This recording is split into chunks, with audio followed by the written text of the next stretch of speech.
Let's start with some numbers. 1 in 5 persons in the US currently have a diagnosable mental illness, and 1 in 25 have a severe mental illness. Now, let's assume that we have a loved one who's severely mentally ill. One day, they undergo a psychiatric crisis and run away from home. What would we want for them? We would want them to be safe. We would want them to start treatment, get access to treatment, and in some cases, we may need to use coercion or force against their will to get them admitted to a psychiatric facility. These types of coercive or psychiatric admissions made against the person's will are called involuntary psychiatric commitments. And they occur when a person is exhibiting danger to self, danger to others, or grave disability. Now, I would like to note that most psychiatric inpatient admissions in the US are voluntary, meaning the person has autonomy over the decision to get admitted and has willingly agreed to undergo treatment. Involuntary psychiatric commitments often are the last resort to save a person's life. And during severe crises, perhaps nothing says, "I love you," like an involuntary psychiatric commitment. However, the determination of a person to be involuntarily committed may rely on subjective determination of deviant or disordered behavior and social biases that predispose certain groups to be considered dangerous, threatening, or untrustworthy may play a role in deciding who gets involuntarily committed and who doesn't. Many studies report that in the US, Black Americans appear overrepresented in the persons that undergo involuntary psychiatric commitment. And one study by Catalano and colleagues also finds that Black men have a higher risk of getting involuntarily committed even when they exhibit higher levels of cognitive functioning compared to their white counterparts. Now, those of us who work at the intersection of criminal justice and mental health, we know that Black men are up to 6 times more likely to be incarcerated than others. Similarly, my research finds that Black men are also up to 5 times more likely to be involuntarily committed compared to all other race and sex groups combined. Do we really think that Black populations are so criminal that they need to be incarcerated 6 times more than others? Or that Black populations are so severely mentally ill that they need to be involuntarily committed 5 times more than others? No, not based on psychiatric and other epidemiologic evidence. So then why do we see these disparities? Scholars have argued that these disparities indicate system-level oppression of a minority group, or put simply, structural racism. Racial disparities in involuntary psychiatric commitments may arise from the mutually reinforcing feedback loop of structural racism and social perceptions, also referred to as implicit bias.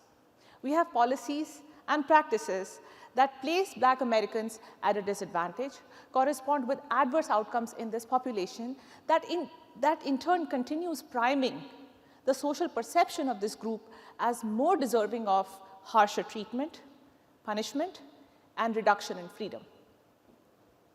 Now, most of the studies that I've shown you so far share a common critique.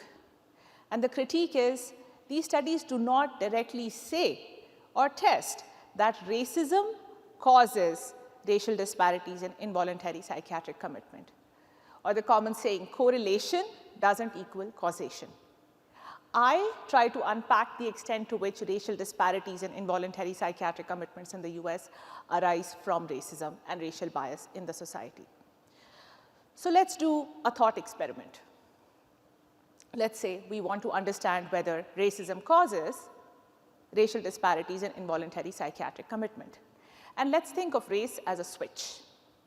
Okay? When this switch is turned off, meaning let's say a person is white, then racism would not be connected to racial disparities in involuntary psychiatric commitments. And when this race switch is turned on, let's say a person is Black, then we would expect racism to be causally related to involuntary psychiatric commitments. The problem is race is not a modifiable risk factor. We can't change a person's race. And racism comes with its own set of analytic challenges. First, racism is present everywhere and is deeply embedded in all our systems. Second, it's difficult to measure or quantify racism. And third, it is very difficult to induce random variation in racism. So here's the question that keeps me up at night.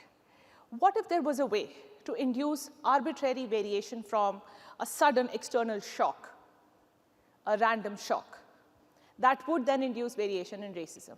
If I had such a shock, then I would circumvent the need to directly measure racism. I would just measure the changes in that external shock and measure changes in involuntary psychiatric commitments to get my answer.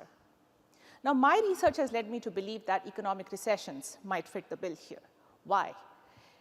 Economic recessions are random, population-level, unanticipated events that are not caused by racism or by racial disparities and involuntary commitments. Like racism, economic recessions manifest at the population level. And lastly, economic recessions increase social frustration. With increased social frustration comes increased racial scapegoating. And who we scapegoat embodies racism and racial bias in the society. So what is racial scapegoating? In the US, there is an unfortunate history of society's interest over place and time in acting out against vulnerable groups. Societies under stress and experiencing frustration from external shocks like recessions, terrorist attacks, COVID-19 pandemic, may displace on their frustration and aggress against minority groups who they feel are somehow related to the cause of that frustration. We saw this happen during the COVID-19 pandemic with multiple reports of serious escalated aggression against Asian Americans. How do scholars think about racial scapegoating?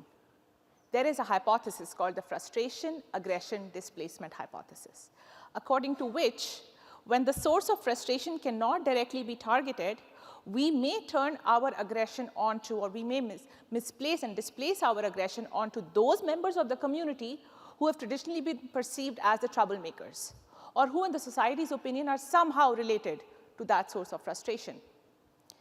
We have evidence of this after the 9/11 attacks, where studies report increased involuntary psychiatric holds of Arab Americans and Muslim Americans after 9/11. And unfortunately, this is not a recent phenomenon. Black Americans have historically served as targets of this displaced aggression.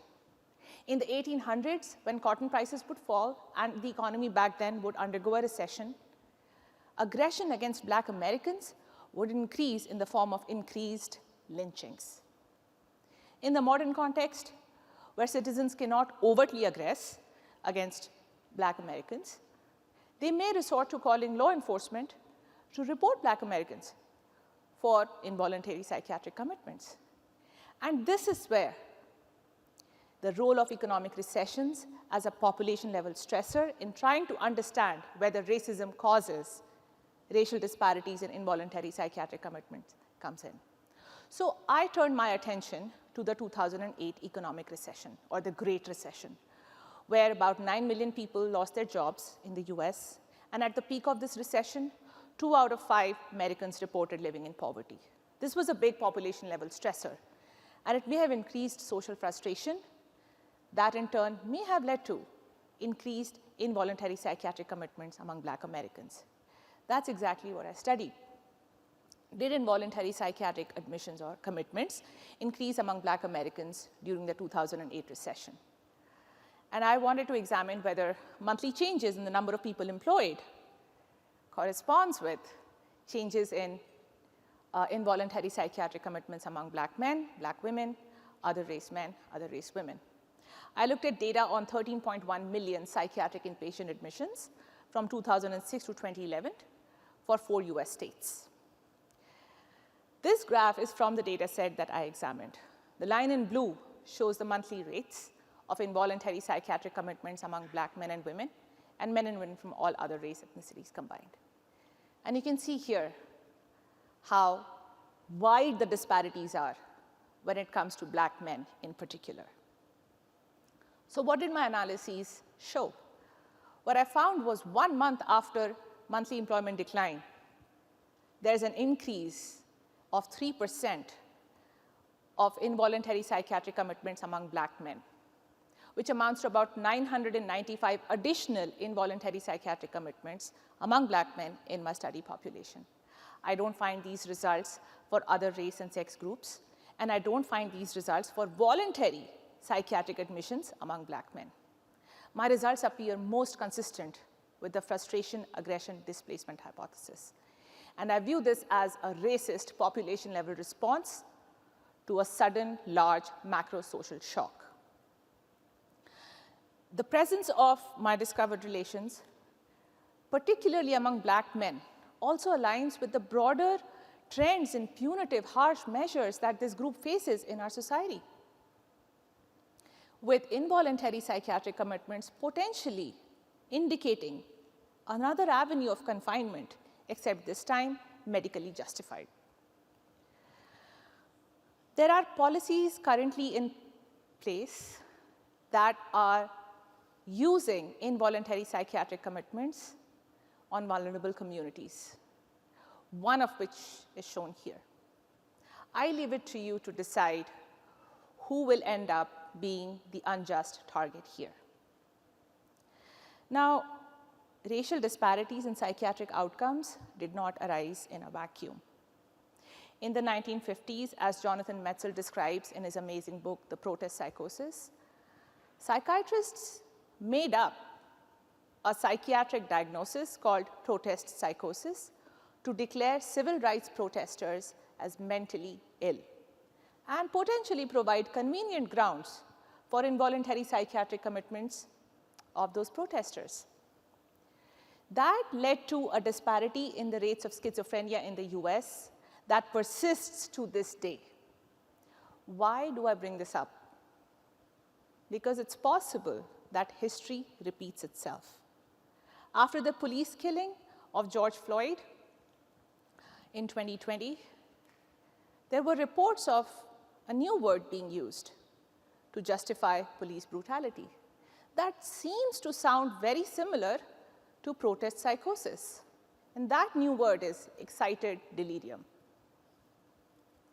In other words, racism and racist excuses for targeting vulnerable communities may change their form, but continue to persist. Now, why should we care? Why study this? Why talk about this?